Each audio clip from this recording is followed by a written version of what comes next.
Ողջույն, առաջին լրատվականի եթերում տարածաշրջանի և անդին, հայացք Երևանից հաղորդաշարի հերթական թողարկումն է, ես Ժիրայր Ոսկանյանն եմ, անդրադառնալու ենք մեր տարածաշրջանում և դրանից դուրս տեղի ունեցող կարևորագույն իրադարձություններին։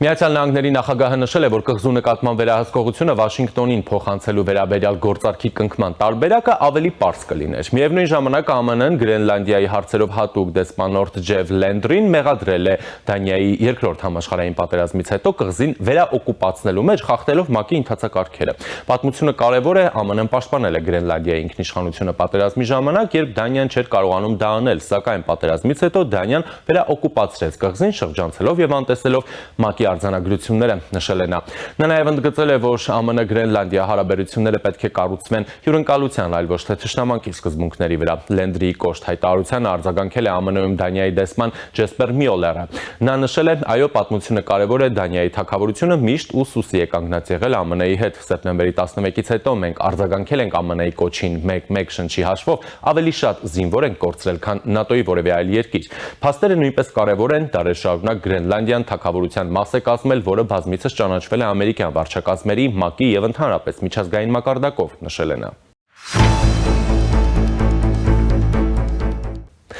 Եվրամիության պաշտպանության և տիեզերքի հարցերով եվրահանձնակատար Անդրիուս Կուբիլիուսը Շվեդիայում կայացած անվտանգության համաժողովում հայտարարել է, որ Եվրամիությունը պետք է ստեղծի իր սեփական 100 հազարանոց բանակը փոխարինելու այն ամերիկյան զորակազմին, որը Միացյալ Նահանգները մտադիր է դուրս բերել Եվրոպայից։ Եվրոպացի հանձնակատարը նաև առաջարկել է ստեղծել անվտանգության հարցերով պատասխանատու մարմին, նշելով, որ դա կարող է լինել Եվրոպական անվտանգության խորհուրդը Միացյալ Թագավորության մասնակցությամբ։ Նա առաջարկել է, որ խորհուրդը կազմված լինի մշտական անդամներից և ռոտացիոն անդամներից։ Ռուսաստանի պետական դումայի պետականաշինության և օրենսդրության հարցերով հանձնաժողովը խորհուրդ է տվել առաջին ընթերցմամբ ընդունել օրինագիծը, որը մերժում է Ռուսաստանի զինված ուժերում պայմանագրով ծառայած օտարերկրյա քաղաքացիներին քրեական հետապնդման համար օտարերկրյա պետություններին հանձնելը։ Օրինագիծը Ռուսաստանի կառավարության կողմից ներկայացվել է 2025-ի նոյեմբերին և առաջարկում է փոփոխություններ կատարել Ռուսաստանի քրեական դատավարության օրենսգրքում։ Ավելին, առաջարկվել են փոփոխություններ կատարել Ռուսաստանի վարչական իրավախախտումների օրենսգրքում։ Այս փոփոխությունները կկանխեն նման օտարերկրացիների վարչական արտաքսումը։ Դրա փոխարեն նրանք կենթարկվեն մինչև 50,000 ռուբլի տուգանքի կամ մինչև 200 ժամ պարտադիր հասարակական աշխատանքի։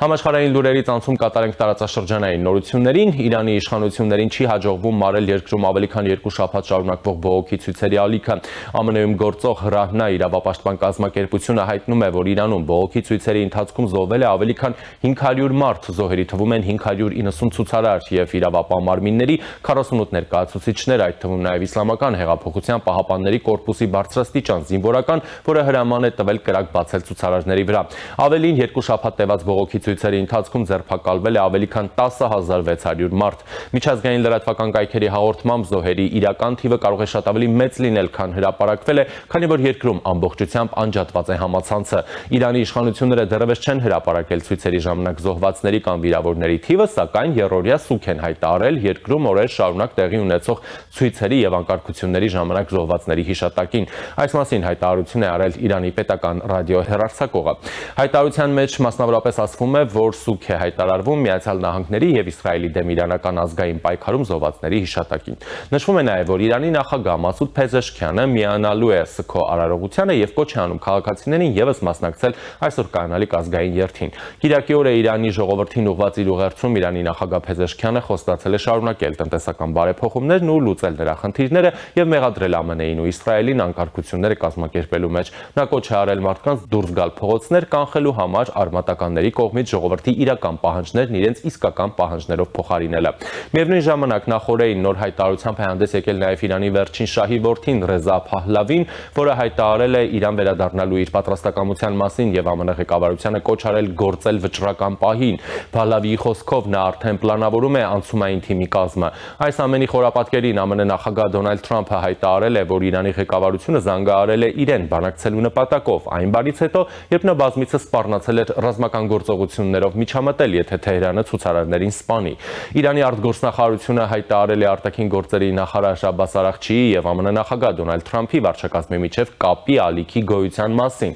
Պարոն Արաղչիի եւ ԱՄՆ նախագահի հատուկ ներկայացուցչի միջև կապի ալիքը բաց է եւ անհրաժեշտության դեպքում դրա միջոցով փոխանցվում են անհրաժեշտ հաղորդագրություններ։ Մենք միշտ հավատարիմ ենք մնացել դիվանագիտության եւ բանակցությունների սկզբունքին, իհարկե երկկողմանի բանակցություններին, ասել է Իրանի արտաքին գործերի նախարարության խոսնակ Էսմայիլ Բաղային։ Միևնույն ժամանակ Իրանի արտգործնախարարությունը հայտարարել է, որ բազմաթիվ ապացույցներ ունի ԱՄՆ-ի եւ Իսրայելի կողմից բողոքի ցույցերին մասնակցության ու սադրանքների կազմակերպման մասին։ Այսօրվա համար այսքանն ենք նախատեսել, մնացեք առաջինի հետ։